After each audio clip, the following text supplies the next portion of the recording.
Hello guys, welcome to my YouTube channel PCB corner. काफी दिनों बाद हम मिल रहे हैं आज, तो काफी कुछ चीजें मैं डिस्कस करूंगा आपके सामने।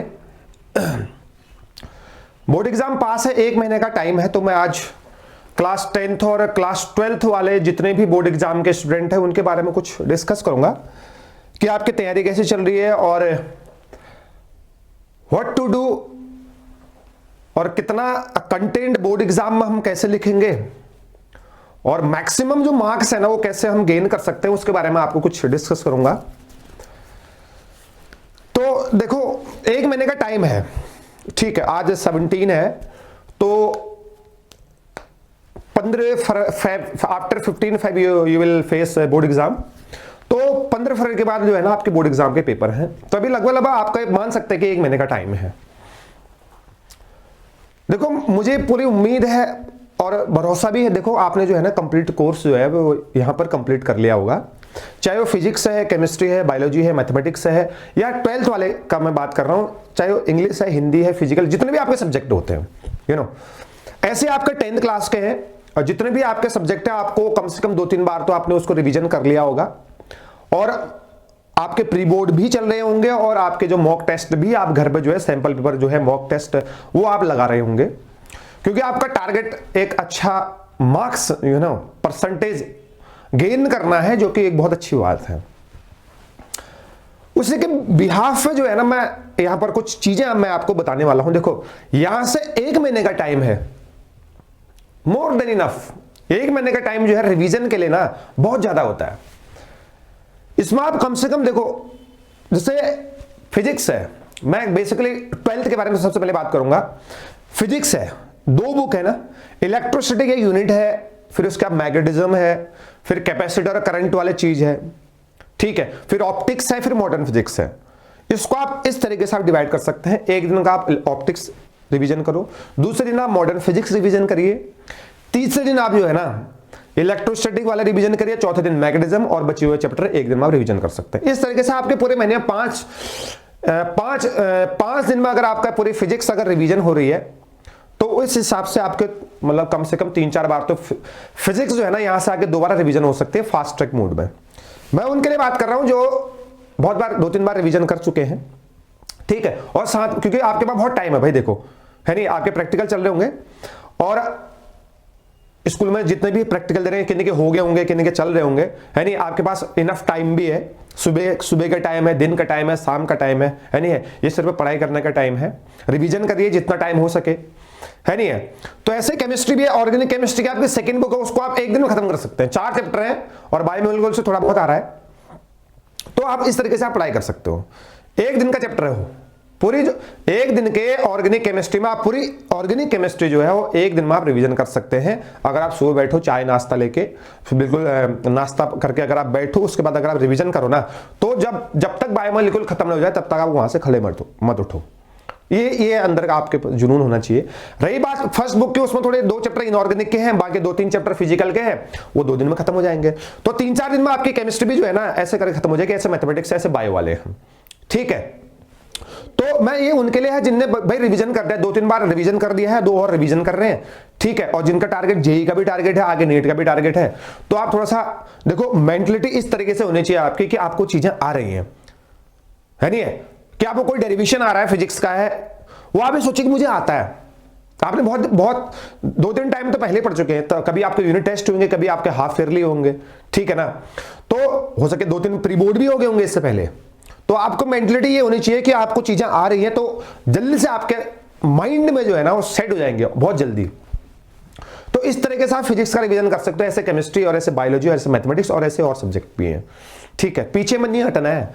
आप कल का वेट मत करिए या फैब का वेट मत करो कि मुझे 15 दिन में सब कुछ मैं रिवीजन कर लूंगा। आज से स्टार्ट करो, you will get good marks, Feb से स्टार्ट करोगे, एक अच्छे से रिवीजन आप 1 फैब से स्टार्ट करोगे तो ये 15 दिन जो बच गए ना यहाँ के, ये आपको अच्छे नंबर दिला के देंगे। हो सकता है 5-10% आपके इंक्रीज कर दें, ठीक है। तो आपको इस हिसाब से तैयारी करनी है। टारगेट लो, अब छोटे-छोटे टारगेट नहीं कि आधा चैप्टर एक दिन में करना है, फिर आधा कल करूंगा, आधा परसों करूंगा, नहीं। आप पूरे एक यूनिट लीजिए ना, ऑप्टिक्स पूरी यूनिट, वेव ऑप्टिक्स और रे ऑप्टिक्स आप एक साथ पढ़ सकते हो एक दिन में।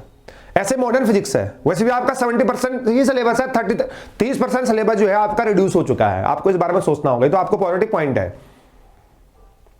ठीक, अगर आपको बोर्ड में नंबर अच्छे लाने हैं ना, तो आप सबसे पहले वो टॉपिक लिखो जो आपके बोर्ड एग्जाम में आ रहे हैं। और बहुत सारे बच्चे होंगे जिनको पता ही नहीं होगा कौन कौन से टॉपिक आ रहे हैं, कौन से नहीं आ रहे हैं। एक चार्ट बनाओ या प्रिंट करके चार्ट लेके आओ, वही टॉपिक का आप मेन फोकस करो जो आपके भी 70% सिलेबस है, जो आपके बोर्ड एग्जाम में सिलेबस आ रहा है उस पर आप फोकस करो। ठीक है, डेरिवेशन को याद करो। आपने डेरिवेशन की एक अलग से कॉपी बनाई होगी, उसको आप पर डे जो है ना रिवीजन कर सकते हैं। ऐसे आपकी थ्योरी की और ऐसे ही फॉर्मूले की है, पर डे रिवीजन करो, है नहीं है। आपके पेपर में, फिजिक्स पेपर में डेरिवेशन भी आएगा, थ्योरी भी आएगी, न्यूमेरिकल्स भी आएंगे, ऐसे केमिस्ट्री, ऐसे बायोलॉजी, ऐसे सब जगह है। ठीक है, तो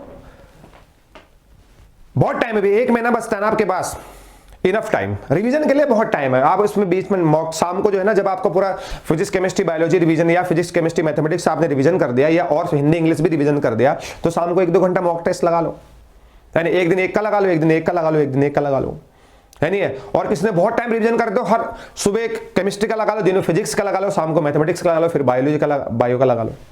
तो इस तरीके से आप ना 12th क्लास वाले इस तरीके से स्ट्रेटेजी बना सकते हैं। और देखो आपका रिवीजन करना बहुत जरूरी है, जितना देखो ये लिखा हुआ है, जितना अच्छा आप रिवीजन करेंगे, जितने टाइम में जो है ना आप रिवीजन करेंगे ना चीजों पर, या हम बोल सकते हैं जितना चीजों के ऊपर आपका कमांड होगा, you will get very good marks, you will get very good marks. तो कमांड होना बहुत जरूरी। एक चीज होता है पढ़ दिया है, एक बार पढ़ने से कोई फायदा नहीं है। एक बार पढ़ दिया, 2 बार पढ़ दिया, कोई चीज आपने 10 बार पढ़ी है ना, तो उसका आप हर लाइन, हर वर्ड और हर लाइन याद हो जाएगी आपको। फिर आपको लिखना भी तो है। बोर्ड एग्जाम में आपको बहुत अच्छे से लिखना है, कंटेंट के ऊपर ध्यान देना है।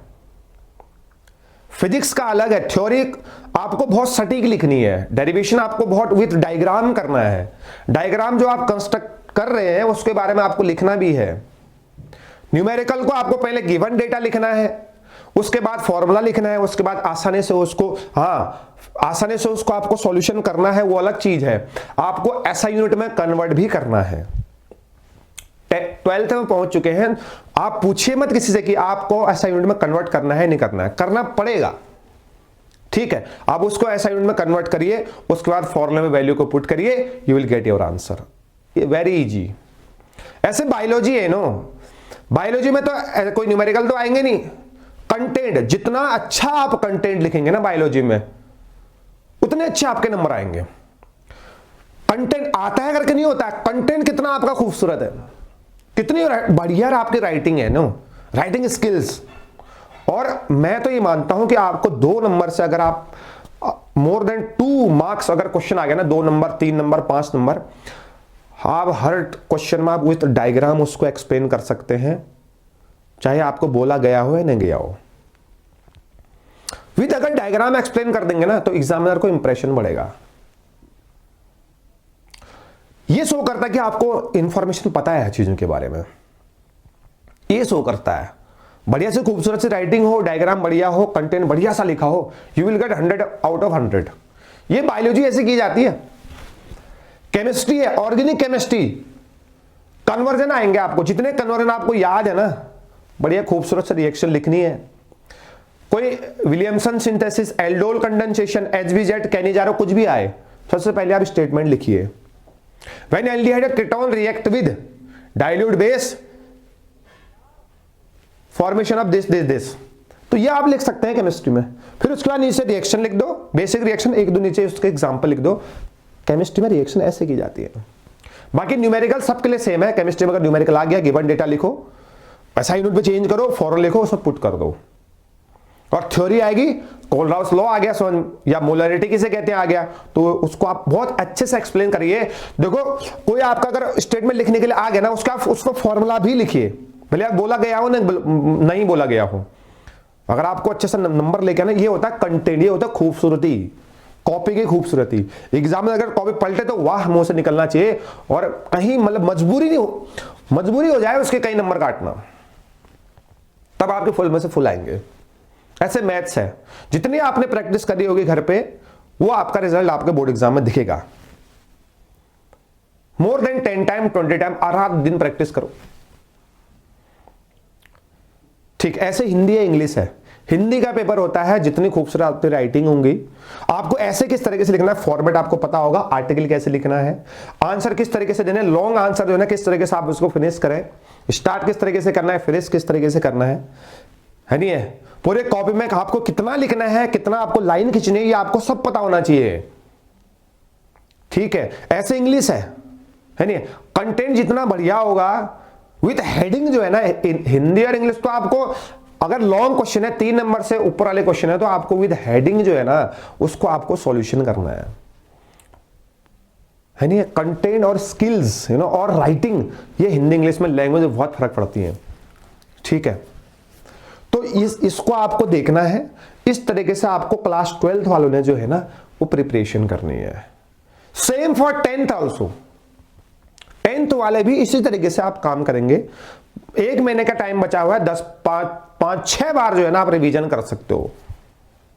इट इज पॉसिबल अगर आपने 2 दिन बार पढ़ा है ना तो पूरी मैथ की बुक 3 दिन में खत्म कर दो, 5 दिन लगेंगे आपको पूरी मैथ खत्म करने में। सुबह से बैठो, आपको कोई टाइम वेस्ट करने वाला नहीं है। आपको पेपर नजदीक आने वाले हैं ना, तो आपको कोई एक्स्ट्रा काम नहीं करना है।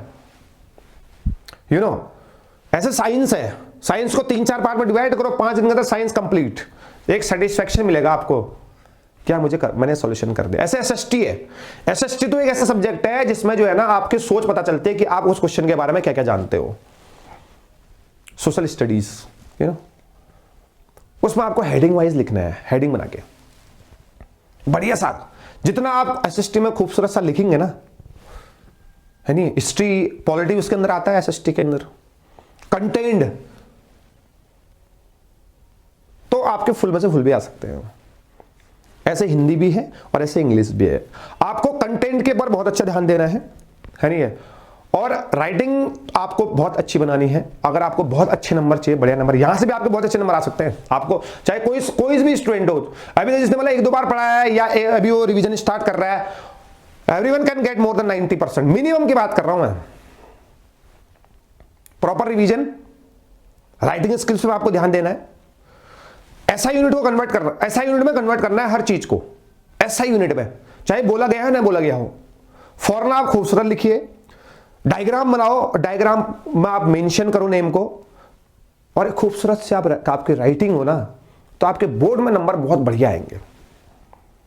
और एसएसटी में जैसे कंटेंट बहुत अच्छा लिखना है, इंग्लिश है, हिंदी है नहीं, उसमें आपको कंटेंट के ऊपर बहुत अच्छा सा ध्यान देने की जरूरत है। खूबसूरत कंटेंट, एक चीज होता है लिखना, लिख दिया इतिहास, लिख दिया भारत के इतिहास के बारे में लिख दिया। दूसरा चीज है भारत के इतिहास के बारे में डिटेल हेडिंग वाइज लिखे मैंने। ठीक है, ये चीज होता है। एक चीज होता है कि 2 पन्ने मैंने लिख दिए, लिखते गया, दूसरे पन्ने में जाके मैंने चीजें खत्म कर दी। और एक चीज है 2 पन्ने के अंदर मैंने 10 हेडिंग लिखी है और 10 हेडिंग को मैंने एक्सप्लेन किया छोटे छोटे पार्ट में। You will gate 10 out of 10। और जिसने रामायण महाभारत जैसे लिखे ना उसको 6-7 नंबर मिलेंगे है नहीं। ये होता है writing skills. Content, beautiful content, खूबसूरत सा कंटेंट अगर आपके पास है, उसके बाद आप लिख दो, you will get your answer and you will get your good marks, 100 out of 100। तो है नहीं है, तो बेसिकली आपको स्किल्स, कंटेंट और राइटिंग, इसके ऊपर ध्यान देना है। और कितना क्या लिखना है, कितने, अच्छा आप नंबर के हिसाब से लिखो। 2 नंबर में कितना लिखना है, 3 नंबर में कितना लिखना है और 5 नंबर में कितने रिक्वायरमेंट है, ये आपको देखना पड़ेगा। ठीक है, तो ये तो बोर्ड एग्जाम के बारे में। Hope you all are enjoying. और एंजॉयिंग का मतलब है कि आप अपनी पढ़ाई के साथ बहुत अच्छी तैयारी कर रहे होंगे। पहला टारगेट आपका बोर्ड एग्जाम होना चाहिए। अभी जेईई का एग्जाम है, जेईई के बारे में अगली वीडियो लेके आऊंगा, क्योंकि क्या करना है क्या नहीं करना है, कितना पढ़ना है क्या नहीं पढ़ना है, क्या क्वेश्चन आएंगे, ये सब मैं डिस्कस करूंगा अभी। ठीक है, बोल देना मैंने जो बोल दिया, जो टॉपिक्स मैं आज बता रहा हूं अगली वीडियो में लेके आऊंगा। जेईई मेंस में जो टॉपिक मैंने बोलेंगे वहां से क्वेश्चन आएगा गारंटेड, चाहे केमिस्ट्री हो चाहे वो फिजिक्स हो, बोल दिया पहले ही। ठीक है, तो अगली वीडियो में मिलते हैं। तो बोर्ड एग्जाम वाले इस वीडियो को ध्यान से देखें और देखो, फॉरवर्ड करते रहो, काफी इंपॉर्टेंट है नहीं। आप जीतेंगे यार, आपके मोर देन 90% नंबर आएंगे, मिनिमम की बात कर रहा हूं मैं। आपने भले एक बार रिवीजन कराया कि 2 बार, लेकिन आपको आज के बाद रिवीजन इस तरीके से करना है कि आपको चीजें याद हो रही है। सोचना इस तरीके से है कि चीजें आपको याद हो रही हैं। मेंटलिटी सब इसका खेल है, मेंटल का खेल, मेंटलिटी का खेल है, माइंड का खेल है। आप अगर सोच दो ना कि मेरा हो जाएगा, आप अगर के माइंड में सोच लो I will get more than 90%, तो आपके आएंगे। तो अबे जिसकी सोच है ना 95% की, 90% की, 95% की, 100% की, उससे खाली सोच ही नहीं होती, वो पढ़ता भी है ना, है नहीं है? उसको काम भी करना पड़ेगा उसके लिए, देन ही विल गेट 100%, 95%। पहले आप सोच तो बनाओ, और ये सोचो ना, और कोई चीज आप पढ़ रहे हो ना, कोई चीज डेरिवेशन आप कर रहे हो, कोई काम आप कर रहे हो ना, ये सोचो कि मुझे पूरा याद हो रहा है। ये होता है मेंटल खेल, पॉजिटिव माइंडसेट। फिर वो चीजें आपको ऐसा लगता है कि हाँ यार हो रही है, याद हो रही है। तो इस तरीके से आप देखिए, इस तरीके से रिवीजन करो, you all will get good marks. ठीक है ना? मिलते हैं कुछ दिन बाद। Thank you so much. Board exam के बारे में फिर से हम डिटेल डिस्कशन करेंगे। Have a nice day. Thank you so much.